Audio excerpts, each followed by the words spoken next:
All right, let's get right into it. For years, the whole UFO topic, or UAPs as we call them now, has been stuck in this weird space between sci-fi and conspiracy theories, right? But lately, something wild has been happening. The conversation has totally shifted, moving from the fringes and landing smack dab in the middle of Congress.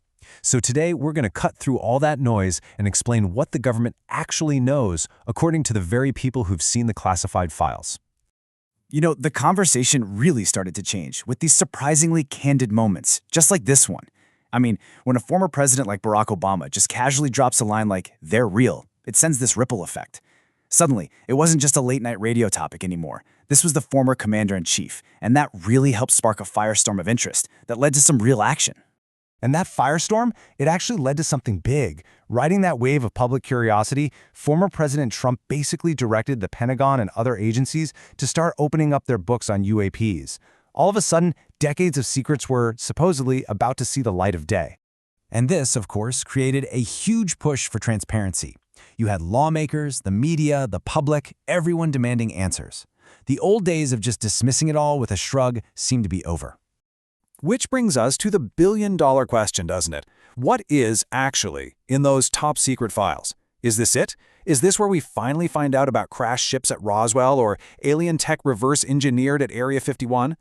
Well, here's where the story takes a pretty sharp turn. Because according to the folks who've actually seen the classified version of the UAP report, the reality is, well, it's a lot less X-Files than you'd hope. So you have this expectation, right, that these files are packed with jaw-dropping secrets about alien life. But the reality, at least according to members of the House Intelligence Committee, is that the files are mostly about how we collected the data, not what the data actually shows. And look, you don't have to take my word for it. This quote from Representative Dan Crenshaw, who's on that committee, he's seen the classified stuff, and he sums it up perfectly. He says while it's more detailed, it's equally disappointing. No smoking gun, no alien bodies. So here's the absolute key to understanding this.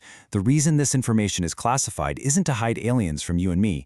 It's to protect our own incredibly advanced, super-sensitive military tech, our satellites, our radar, our fighter jet sensors. The secret isn't the thing being watched. The secret is the technology doing the watching.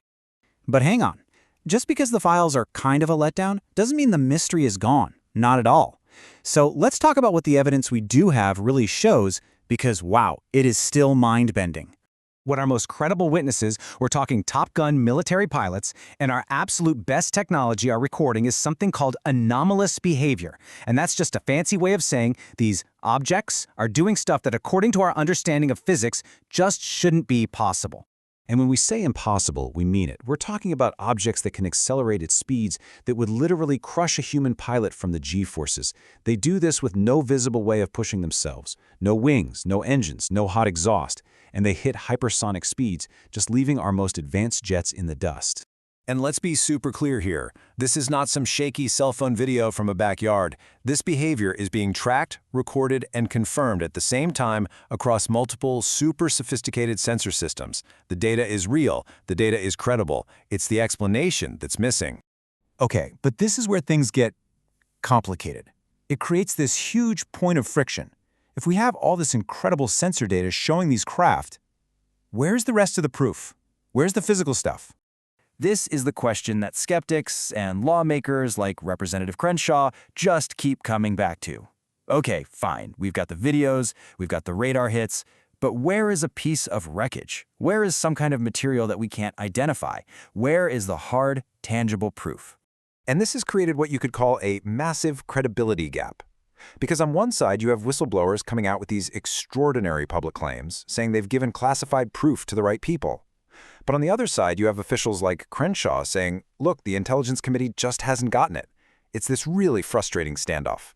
And this quote right here just lays that frustration bare. It's a direct challenge to the whistleblowers. You've never given us anything.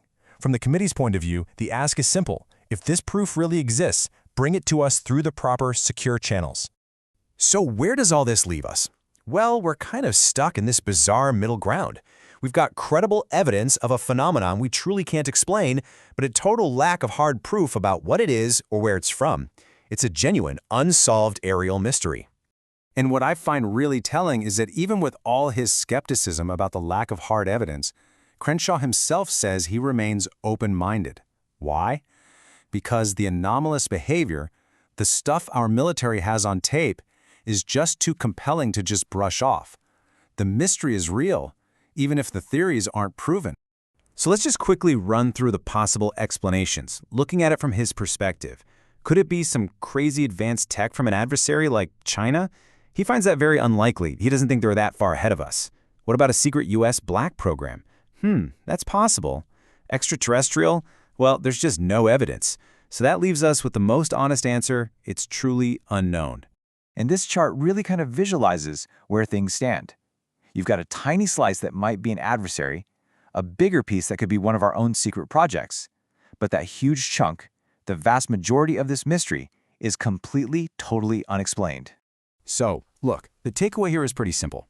This whole UAP issue isn't really about whether you believe in aliens or not. It's about admitting there's a fundamental gap in what we know. We have verified, credible data showing a real phenomenon in our skies, and absolutely zero answers about where it's coming from. And that's the state of play. The evidence says something is happening, but the classified files don't have the answers we were hoping for. The mystery is real, the questions are valid, but the answer, it's still completely out there. So, I gotta ask you, what do you think is really going on?